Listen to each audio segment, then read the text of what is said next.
Sata chamava-lhe os tontos, mas Sete era seu verdadeiro nome. Sete, sempre Sete, a sina que nos acha, a serpe que nos ata. Salve lobos do deserto! Hoje falaremos sobre um encadernado lançado no Brasil em novembro de 2020 pela Panini. Conan, Guerra da Serpente. A edição lançada aqui no Brasil compreende ao todo 5 revistas em quadrinhos. 4 delas são referentes à saga escrita pelo Jim Zub, chamada Guerra da Serpente, e uma edição da Supernatural Thriller, que foi lançada em 73 e escrita por Roy Thomas e Gary Conway, e que adapta um ótimo conto de Howard, O Vale do Verme. Apesar dessa história não ser parte da saga escrita por Jim Zub, ela funciona como uma espécie de capítulo zero, mostrando as origens dos conceitos usados por Jim Zub em sua saga, e é a primeira edição do encadernado. O Vale do Verme é uma história independente, magistralmente desenhada por Joe Crean e que adapta um conto escrito por Howard que foi publicado na World Tale em fevereiro de 1934. A história faz parte da saga de James Allison, um homem da década de 30 que, no seu leito de morte, consegue se lembrar dos acontecimentos de encarnações passadas. No Vale do Verme, acompanhamos a lembrança da encarnação chamada Niord, um guerreiro Aesir em peregrinação com sua tribo que sofre um ataque de um grupo de Pictos. Após a batalha, ele poupa a vida de um dos guerreiros Pictos, a qual ele acaba fazendo certa amizade.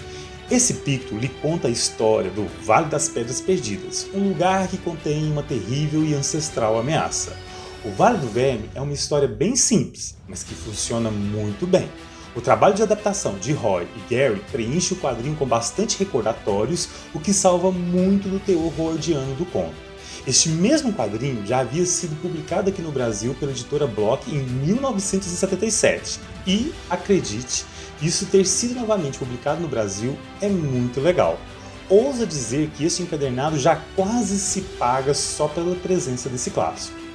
Bom, passado o capítulo 0, então realmente começamos a Saga da Serpente, escrita por Jim Zub.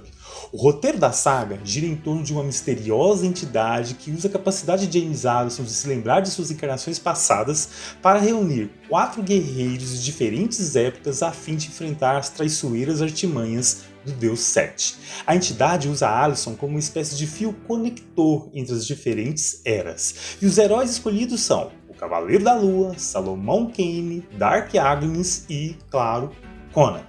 O primeiro capítulo gira principalmente em torno da misteriosa entidade, sua relação com James Allison e a conexão com as diferentes eras e guerreiros. Este primeiro capítulo me surpreendeu muito. Os textos dos recordatórios estão muito bem estruturados e dão até um gostinho de Howard na prosa, com direito até a pequenos versos sobre Deus Set e Sata, a serpente gigante. Os saltos intercalados entre cada era e guerreiro também funcionam muito bem no primeiro capítulo, deixando-o dinâmico e saboroso de ler, culminando no final com o encontro de Conan e Dark Agnes na era iboriana e do Cavaleiro da Lua e Salomão Kane na Inglaterra no início da Idade Moderna.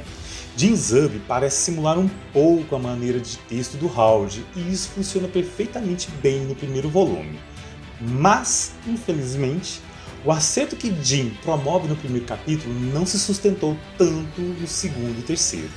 No segundo e terceiro capítulo, acompanhamos cada dupla em sua jornada para ajudar James Allison e a misteriosa entidade a derrubar os planos do Deus Set. A ideia de saltos intercalados entre cada era continua, mas as aventuras vividas por cada dupla parecem bastante vazia e desprovidas de significado. Parece simplesmente que eles estão deslocando, enfrentando inimigos, deslocando, enfrentando inimigos, deslocando, enfrentando inimigos. Quase uma partida de videogame. Praticamente não tem nenhum desenvolvimento dos inimigos enfrentados e nem mesmo dos heróis que acompanhamos. Tem sim alguns momentos de destaque para a Dark Agnes e para o Salomão Kane, que deixam ali aquele gostinho sobre o que reserva esses dois personagens. Zub parece ter estudado bem os dois personagens e são os que melhores estão caracterizados na obra, mas ainda assim muito pouco é mostrado. Tem a tentativa de colocar Conan com algumas frases de efeitos, mas que não conseguem demonstrar nem sua sagacidade nem sua inteligência, deixando quase como um personagem secundário dentro da saga. No quarto capítulo da saga, os 4 heróis são finalmente reunidos e todos os mistérios envolvendo a entidade James Allison e Deus Set são, enfim, revelados. Aqui, a edição volta a melhorar e os textos de Jinzurub nos recordatórios continuam sendo muito bem escritos e um dos pontos altos de todo o encadernado. Os heróis reunidos e um desenvolvimento sobre o que está acontecendo dão mais coesão à história e fica mais fácil de digerir os encontros e acontecimentos. A responsabilidade dos desenhos ficou nas mãos de vários artistas, e ao que parece, cada um deles pegou pontos específicos da obra para desenhar, tipo, os sonhos de James Allison desenhados por um desenhista, os heróis por outro e assim por diante.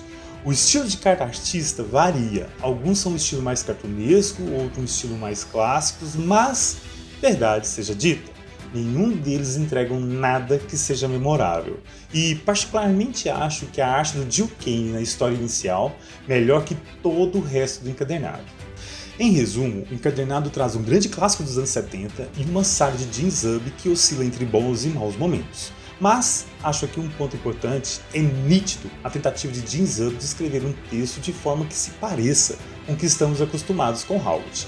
Já fizemos uma entrevista com o escritor aqui no canal, vou deixar o card no final do vídeo, e é nítido a alegria que ele sente em assumir os roteiros de Conan.